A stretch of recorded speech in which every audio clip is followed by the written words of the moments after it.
Je suis Rex Kabongo, pour ceux qui ne me connaissent pas encore. Je suis entrepreneur, fondateur de Kinenote. Bienvenue dans cette vidéo consacrée à Il est temps de valoriser. Selon la philosophie des pensées profondes de l'univers, il est de mon devoir de partager avec vous les étapes de mon changement radical en matière du développement et de se valoriser en face de réalités planétaires, qui enferment plusieurs personnes de l'ignorance, en particulier les jeunes, où j'aimais mon accent. Avant d'entrer dans le vif du sujet, j'aimerais partager avec vous une expérience personnelle qui illustre la puissance libératrice de se valoriser. Il y a quelques années, je me suis retrouvé dans une situation professionnelle très stressante, où je me sentais constamment sous pression et anxieux. Je m'accrochais, désespérément, à l'idée de tout contrôler, de réussir à tout prix, mais plus je m'acharnais, plus je me sentais frustré et impuissant. C'est alors que j'ai découvert les enseignements des sagesses millénaires, m'a aidé à changer complètement de perspective et à trouver la sérénité.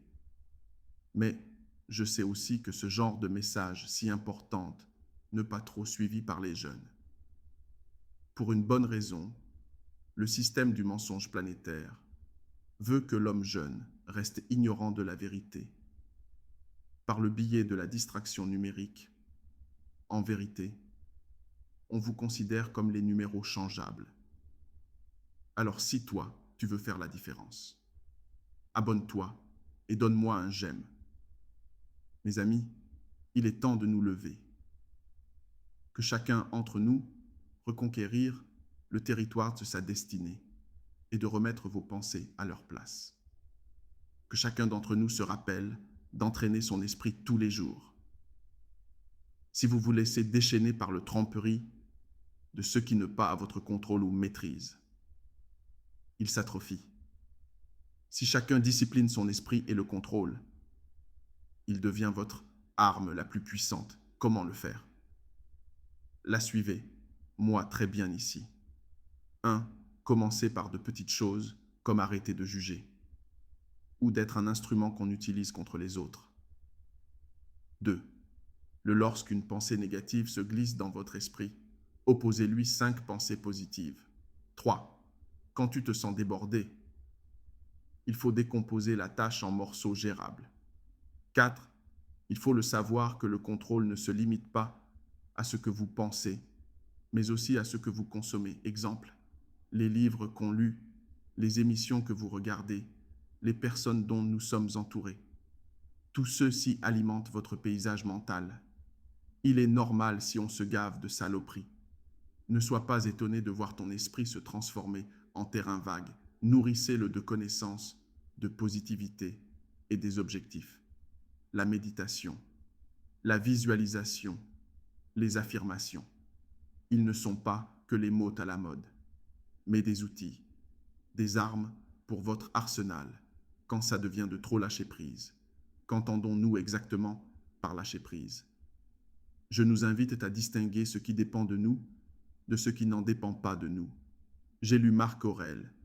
Il nous enseigne à accepter, avec calme et détachement, tout ce qui échappe à notre contrôle, pour nous concentrer uniquement sur ce qui est à notre pouvoir, nos jugements, nos attitudes, nos actions. Lâcher prise, ce n'est pas renoncer ou se résigner passivement. C'est au contraire faire le choix. C'est au contraire faire le choix conscient de diriger notre énergie et notre attention vers ce sur quoi nous avons une réelle vue. Pour le cas de mon pays, la République démocratique du Congo, j'ai toujours dit, il nous faut de jeunes qui doivent apporter les événements disruptifs, qui veut dire un changement radical dans nos pensées. On doit entrer le passé pour donner naissance à un nouveau président ou une nouvelle RDC. Il est très important que les Congolais se comprennent ce que je vous dis.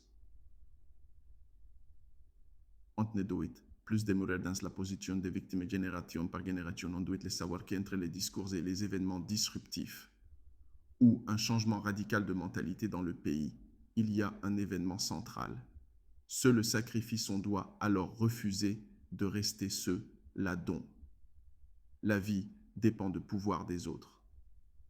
Telle est la responsabilité de chaque jeune Congolais, soit dans la diaspora, soit les natifs en RDC. Nous devons tous retenir que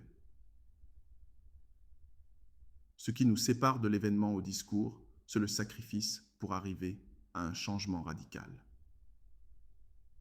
Si tu es celui qui accepte de lâcher la prise et de changer pour la nouvelle RDC, maintenant, finis l'heure de l'abrutissement, entre 19h et 21h, où tous les jeunes plongent dans la prison, de réseaux sociaux et séries télévisées, ainsi que les débats polémiques inutiles. Il est temps de nous valoriser, nous-mêmes. Écoutez, moi, se valoriser, c'est aussi apprendre à construire. Construire, ça prend plusieurs formes. 1. Savoir coder ce pensée. 2. Savoir transformer vos idées en réalité.